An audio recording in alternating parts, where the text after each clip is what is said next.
UNCTAD United nation conference on trade and development জাতিসংঘের সাধারণ পরিষদ উন্নয়নশীল বিশ্বের বাণিজ্য সম্প্রসারণের লক্ষ্যে 1966 সালে এটি প্রতিষ্ঠা করেন। সুইজারল্যান্ডের জেনেভায় সংস্থাটির সদর দপ্তর অবস্থিত। সংস্থাটির সদস্য সংখ্যা 195, সর্বশেষ হচ্ছে ফিলিস্তিন 2018 সাল। সংস্থাটির বর্তমান মহাসচিব হচ্ছেন রেবেকা ক্রেন-স্পান, কোস্টারিকার নাগরিক। বাংলাদেশ সংস্থাটির সদস্যপদ লাভ করে 1972 সালের 20 মে। যুক্তরাষ্ট্রের প্রেসিডেন্ট নির্বাচন। যুক্তরাষ্ট্রের আইনসভার কংগ্রেস দ্বিকক্ষ বিশিষ্ট। নিম্নকক্ষ হচ্ছে হাউস অফ রিপ্রেজেন্টেটিভ, যেখানে আসন সংখ্যা 435। উচ্চকক্ষ হচ্ছে সিনেট, যেখানে আসন সংখ্যা 100। ইলেকট্রাল বুথের সংখ্যা 538টি। ইলেকট্রাল বুথ সবচেয়ে বেশি হচ্ছে ক্যালিফোর্নিয়া রাজ্যে 55টি।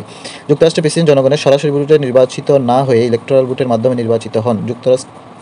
প্রেসিডেন্ট হতে হলে 538টি ইলেকট্রাল বুথের মধ্যে কমপক্ষে 270টি বুথের প্রয়োজন হয়। জেনে রাখা ভালো, যুক্তরাষ্ট্রের সরকার ব্যবস্থা হচ্ছে রাষ্ট্রপতি শাসিত, মেয়াদ হচ্ছে 4 বছর, সর্বাধিক 2 বার নির্বাচিত হতে পারেন।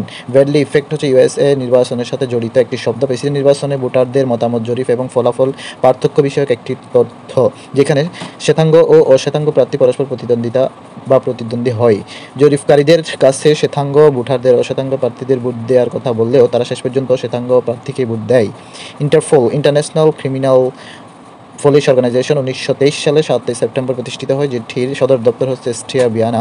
বর্তমান সদর দপ্তর হচ্ছে ফ্রান্সের লিও। বর্তমান সদস্য সংখ্যা 195। সর্বশেষ সদস্য হচ্ছে স্টেট অফ মাইক্রোনেশিয়া।